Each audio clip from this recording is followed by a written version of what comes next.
Telugu Desam party Telugu Desam ప్రభుత్వం ఇప్పటికే ఎన్నో ఘనకార్యాలు చేసింది. ఇష్టం వచ్చినట్టు వైసీపీ కార్యకర్తల మీద బైండ్ ఓవర్లు చేస్తూ ఉంది. ఇష్టం వచ్చినట్టు మా వాళ్ళ మీద తప్పుడు కేసులు పెడతా ఉంది. ఇష్టం వచ్చినట్టు మా నాయకుల మీద మా కార్యకర్తల మీద హత్యాయత్నం ప్రయత్నాలు చేస్తూ ఉంది. తీవ్రమైన దాడులు చేస్తూ ఉంది with the support of police. ఇప్పటి వరకు దాడి చేసిన వాడిని ఒక్కరిని అరెస్ట్ చేయలే. ఇప్పటి వరకు పోలీస్ సపోర్ట్ లేదని ఎట్లా అనుకోవాలి? సో పూర్తిగా పోలీసుల అండదండలతో ఇష్టం వచ్చినట్టు అరాచకాలు సృష్టిస్తూ ఉన్నారు.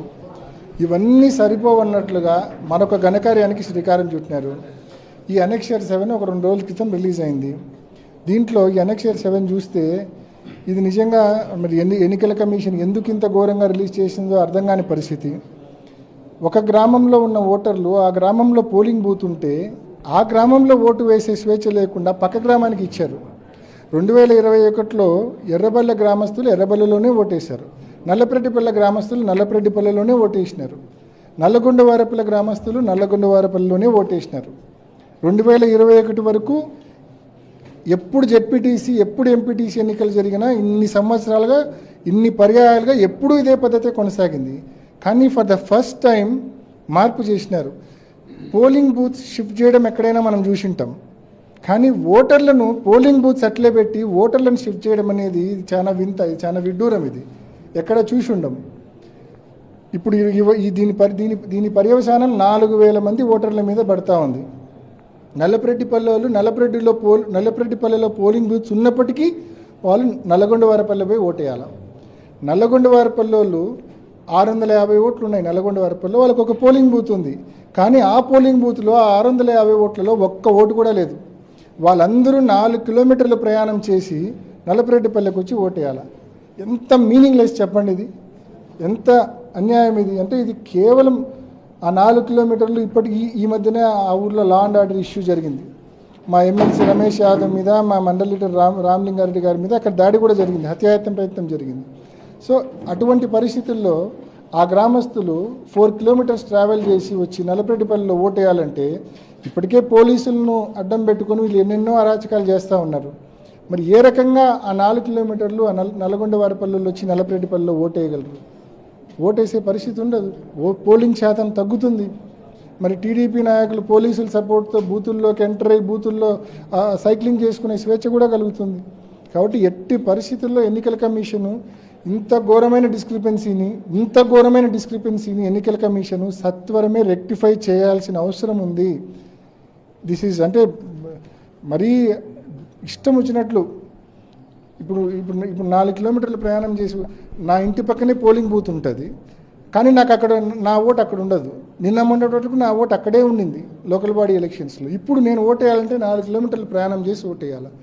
దిస్ ఈజ్ అంటే చెప్తున్నా కదా, ఇది హైలీ ఇర్రెస్పాన్సిబుల్. అది ఎన్నికల కమిషన్ తప్పు కావచ్చు, రాష్ట్ర ప్రభుత్వం ఇన్ఫ్లుయెన్స్లో ఎన్నికల కమిషన్ చేసిన తప్పు కావచ్చు, ఏదైనా తప్పే. ఈ తప్పును తప్పకుండా రెక్టిఫై చేసుకోవాలా. నిజంగానే ఈ మధ్య జరుగుతూ ఉన్న law and order issues Pulivendula కాన్స్టిట్యున్సీలో, పులివెందుల మండలంలో, అదేవిధంగా ఏ రకంగా పోలీసులను అడ్డపెట్టుకొని కంటిన్యూస్గా డిపార్ట్మెంట్కి మేము కన్వే చేస్తూ ఉన్నాం. ఊర్లో టీడీపీ తరఫున ఎన్ని బ్యాచ్లు తిరుగుతూ ఉన్నాయి, వాళ్ళ కార్లలో ఎన్ని రాడ్లు ఉన్నాయి, ఎన్ని హ్యామర్స్ ఉన్నాయి, ఎన్ని లీటర్ల పెట్రోల్ క్యాన్లు ఉన్నాయి, అన్నీ చెప్పినా కూడా ఎక్కడే కానీ ఎవరిని ఆపింది లేదు, ఎవరిని పట్టుకుంది లేదు, ఎక్కడ ఎవరిని అరెస్ట్ చేసింది లేదు. 2 ఘటనలు జరిగినాయి, తీవ్రమైన ఘటనలు, హత్యాయత్నాలు జరిగినాయి. ఆ 2 ఘటనల్లో పాల్గొన్న బ్యాచ్లు ఒకటే. 2వ ఘటనలో ఇంకొంచెం ఎక్కువ మంది పాల్గొన్నారు, కానీ ఇప్పటికీ ఒక్కరిని అరెస్ట్ చేసింది లేదు. వాళ్ళు ఇప్పటికీ ఊర్లో స్వేచ్ఛగా తిరుగుతున్నారు. అవసరమైతే పోలీస్ స్టేషన్లో పోయి డిఎస్పీతో మాట్లాడి కూడా వస్తారు వాళ్ళు, కానీ వాళ్ళని అరెస్ట్ చేయరు. 2 307 కేసులు ఉన్నాయని అరెస్ట్ చేయరు. అంటే కేవలం పోలీసులను అడ్డం పెట్టుకొని ఈ ఎలక్షన్లు తెలుగుదేశం పార్టీ, తెలుగుదేశం ప్రభుత్వం పూర్తిగా చేస్తూ ఉంది. ఇవాళ మేము స్థానికంగా తెలుగుదేశం పార్టీని కాదు ఫేస్ చేసేది, రాష్ట్ర ప్రభుత్వాన్ని, పోలీస్ శాఖను ఫేస్ చేసి ఎలక్షన్లు చేస్తున్నాం. ఇప్పుడు ఎన్నికల కమిషన్ అన్న ఇంత సపోర్ట్ ఉంటుందనుకుంటే ఎన్నికల కమిషన్ కూడా ఇంత ఘోరంగా ఉంటుందని నిజంగా ఎక్స్పెక్ట్ చేయలేదు. ఎన్నికల కమిషను ఇంత ఘోరంగా అనెక్షర్ 7 రిలీజ్ చేస్తుందని చెప్పి నిజంగా ఊహించలేదు. మరి తప్పకుండా ఇది పొరపాటున జరిగిన పని అయితే తప్పకుండా రెక్టిఫై చేసుకోమని చెప్పి ఎన్నికల కమిషన్ను మేము రిక్వెస్ట్ చేస్తూ ఉన్నాం, మనం చేస్తాం. ఇప్పుడు మీరే చూస్తూ ఉన్నారు వాళ్ళ క్యాంపెయిన్ ఏం జరుగుతుంది. ఇప్పుడు ఎప్పుడు మనిషి బలహీనత నుంచే ఈ దాడులు అనేటివి వస్తాయి. ఎందుకు దాడులు చేస్తూ ఉన్నారంటే ఇన్సెక్యూర్ ఫీలింగ్తోనే వాళ్ళు ఈ దాడులు చేస్తూ ఉన్నారు మా వాళ్ళ మీద. ఇన్సెక్యూర్ ఫీలింగ్ ఎవరికి ఉంది? వాళ్ళకు ఉంది. కాబట్టి వాళ్ళు మా వాళ్ళ మీద దాడులు చేస్తూ ఉన్నారు. ఓడిపోతామన్న ఇన్సెక్యూర్ ఫీలింగ్తోనే వాళ్ళు మా వాళ్ళ మీద దాడులు చేస్తూ ఉన్నారు. మేము తప్పకుండా 100% నెగ్గుతామన్న సంపూర్ణ విశ్వాసం మాకుంది. కాబట్టి మేము ఫ్రీ అండ్ ఫెయిర్ పోలింగ్ కావాలని చెప్పి రైట్ ఫ్రమ్ డే 1 ప్రతి ఎన్నికల కమిషన్ అడుగుతూ ఉన్నాం. లోపల సీసీ ఫుటేజ్ కావాలని అడుగుతున్నాం. పోలింగ్ బూత్స్ ప్రెమిసెస్లో కూడా సీసీ ఫుటేజ్ కావాలని చెప్పి ఎన్నికల కమిషన్ మేము అడుగుతూ ఉన్నాం. Why? Because we want free and fair polling. మేము అంత క్రిస్టల్ క్లియర్గా ఉన్నాం.